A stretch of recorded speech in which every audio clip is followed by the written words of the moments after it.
Добро вечер на сите. Пред малку заврши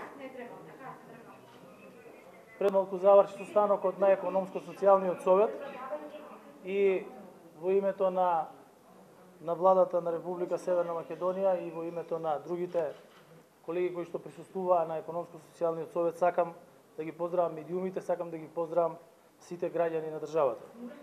Најпрвен сакам да се заблагодарам за присуството на сите вечерва и сакам да ви се заблагодарам и на вас, медиумите, за присуството после овој состанок кој што го одржавме попладнево.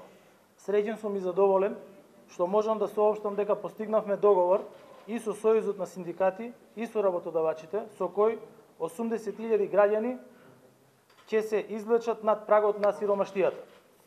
80.000 наши сограѓани, работници во различни индустрии, почнувајќи од мартовската плата, ќе земаат најмалку 18.000 денари.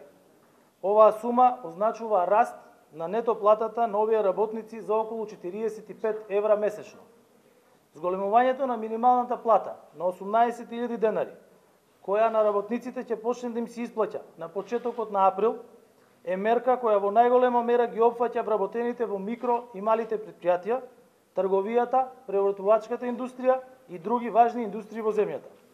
Оваа мерка е всушност продолжение, односно дополнителна подршка за овие дејности кои беа помогнати и низ целата COVID-19 криза. Постигнавме уште една важна согласност – да ги промениме критериумите за методологијата за годишно усогласување на минималната плата со 50% од годишниот раст на просечната плата и 50% од растот на трошоците за живот. Третиот критериум е новина – висината на минималната плата нема да може да биде пониска од 57% од просечната плата објавена според Државниот завод за статистика. Со дефинирањето на минималната плата на висина од 18.000 денари, сума која е воедно и двојно покачување од минималната плата од онаа во 2016 година, стануваме предводници во Европа со висината на уделот на минималната во просечната плата. Очекуваме оваа мерка позитивно да влијае и на останатите плати во сите индустрии, со што ќе се подобри стандардот на сите граѓани. Владата имаше и слух за потребите и правата на работниците и на работодавачите и преку широкиот социјално-економски диалог, на кој инсистиравме како принцип на работа, успеавме да постигнеме договор за задоволство на сите засегнати страни. Ова е вистинскиот начин да дојдеме до одржливи решенија во интерес на работниците и работодавачите. Со договорот, работодавачите ќе го покријат целокупното нето зголемување на платите за своите вработени кои се на минимална плата.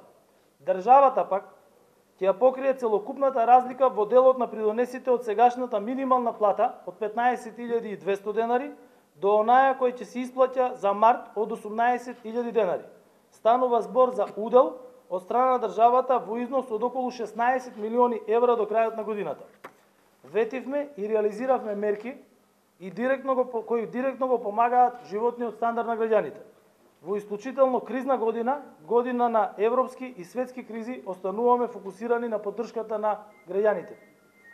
Веќе обезбедуваме субвенции за околу 13.000 граѓани кои веќе земаат повисоки плати во своите фирми преку покривање на придонесите, а за таа намена издвојуваме 48 милиони евра годишно.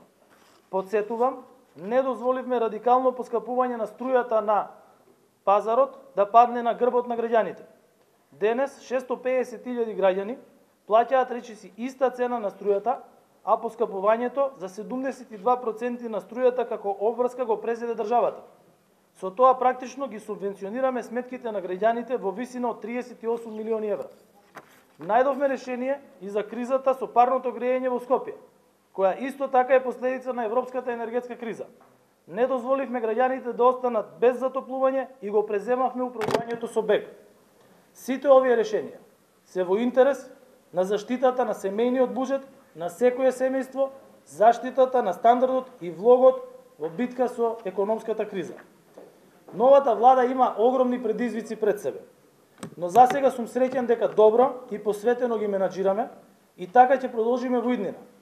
Во ова време на финансиска несигурност, остануваме посветени максимално ефикасно да ги насочиме парите за поддршка на стопанството и граѓаните.